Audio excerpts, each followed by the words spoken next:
Primeiro de tudo, agradecer ao Jorge por ter aceito o nosso convite, de estar aqui no Centro de Estudos Interdisciplinares da Universidade de Coimbra e aqui no nosso podcast 620. Rapidamente, o Jorge é doutorado em Filosofia Social e Política e é um dos cofundadores do Partido Livre e atualmente deputado na Assembleia da República. E muito obrigado mais uma vez por ter aceito o nosso convite. E a começar com a primeira pergunta, muito rapidamente: quem é, o que faz e onde? Sou Jorge Pinto, sou marantino. Acho que esta ideia de ligação à terra de origem é importante, o que é curioso para alguém como eu que não acredita na ideia de fronteiras.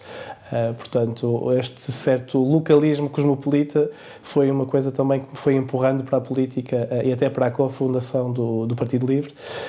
Sou engenheiro de ambiente de formação inicial, na verdade porque não sabia bem o que é que queria fazer como estudos principais. Estava envolvido nos movimentos ambientalistas desde criança e uma amiga minha disse-me: olha, vai abrir um curso de Engenharia do Ambiente, se quiseres inscrever-te. Inscrevi-me. Fui selecionado, para mal dos meus pecados, na primeiríssima aula de uma cadeira chamada Introdução à Engenharia do Ambiente. O professor disse-nos: aqueles que estão aqui para salvar os passarinhos e as árvores podem sair, enganaram-se no curso. Eu não acho que me enganei no curso e tenho tentado ajudar os passarinhos, as árvores, mas também certamente os seres humanos, e a formação em filosofia vem precisamente tentar colmatar esta falha que há nas ciências mais duras, como a engenharia, de muitas vezes olhar apenas para a solução técnica dos problemas. Portanto, com a filosofia, certamente com a filosofia política, trazer uma visão mais abrangente e menos dura para a resolução dos problemas, o que eu acho que é a combinação perfeita num momento de crises ecológicas e de crises sociais sobrepostas. Muito bem. E quase que saltou à minha próxima pergunta, que tem a ver com a interdisciplinaridade. Portanto, esta dinâmica de ter várias disciplinas, e também o seu próprio percurso mostra isso mesmo. E o 620 sendo um laboratório da interdisciplinaridade, interessa-nos muito saber de que maneira que o seu trabalho no dia-a-dia, ou até o seu percurso até agora, é interdisciplinar. Sim, é muito, e na verdade é quase tentar navegar contra a corrente, porque pelo menos quando eu estudei no ensino secundário, quando eu estudei no ensino universitário, a palavra de ordem era a ultra-especialização, não era abrir horizontes, era pelo contrário.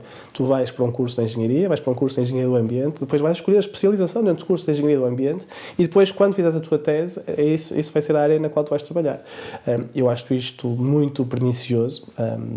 Parece-me que uma boa parte dos meus colegas seguiu esse caminho, mas acho que é muito limitado porque, enfim, nos dá ferramentas muito úteis para aquela problemática em específico, mas para tudo o resto dá-nos falta, ou melhor, não nos capacita com uma certa consciência crítica. E isto não havia no meu tempo, certamente, no ensino básico e secundário. Não havia, ou muito menos havia ainda no ensino universitário, e parece-me que é o que está a faltar muito e que até ajuda a explicar um bocado o auge desta época da desinformação, a época quase do elogio, do desconhecimento e da anti-inteligência como algo a valorizar, que também não é novo. Pensemos na Guerra Civil Espanhola e o elogio anti-inteligência que os franquistas faziam e que era assumido. Portanto, a baixa inteligência, viva a força bruta. Estamos um bocado a regressar aí. Portanto, eu acho que esta ideia da interdisciplinaridade é uma ferramenta muito importante até para combater essa ideia. Porque se eu estou equipado em várias áreas, em vários domínios do conhecimento, é muito mais difícil eu depois poder ser dominado por um qualquer poder autoritário que me queira coartar a liberdade simplesmente de pensar ou de pensar de maneira diferente do poder. E para terminar, se tem algumas perspectivas que possa partilhar connosco sobre o presente e o futuro no âmbito do trabalho que tem vindo a desenvolver. Sim, e é na linha daquilo que eu vou falar agora, daqui a uns minutos, que é a defesa intransigente da ideia de liberdade. Tentando resumir o mais possível uma discussão de muitas horas e até de muitos dias, a ideia de liberdade está desde a sua fundação em permanente confronto e conflito. Porque liberdade é algo que todos nós queremos ter e queremos ter o mais possível. Ninguém de nós vai dizer eu quero ser menos livre do que eu sou. Portanto, quem define o que é a liberdade tem um poder tremendo. E aquilo que está a acontecer nas últimas décadas é que a ideia de liberdade contrariamente àquilo que aconteceu em séculos passados, tem sido trazida por uma direita ultra-reacionária e anti-libertária, na verdade, e a esquerda tem tido medo de falar da ideia de liberdade. Ou tem deixado de falar da ideia de liberdade, trazendo mais a ideia de igualdade, num balanço também, uma discussão de séculos que não interessa entrar agora.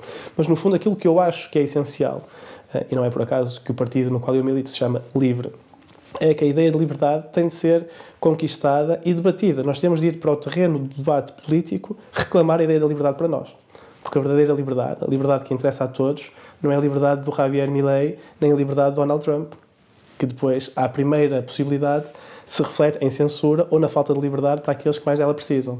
Portanto, a ideia de liberdade, entendida em moldes republicanos, que é o que eu falarei agora, parece-me ser, não só para as crises sociais, mas também para as crises ecológicas, a grande batalha que nós vamos ter pela frente em tudo. Porque muito mais cedo do que tarde, temo, e peço desculpa pelo meu pessimismo, vamos ter de voltar a lutar pela ideia de liberdade, coisa que se calhar há 10 anos seria impensável. E terminamos com este repto que pode ser pessimista, mas também pode ser o contrário. E ficamos entusiasmados para ouvir a palestra do Jorge Pinto. E agradeço mais uma vez a disponibilidade e até à próxima.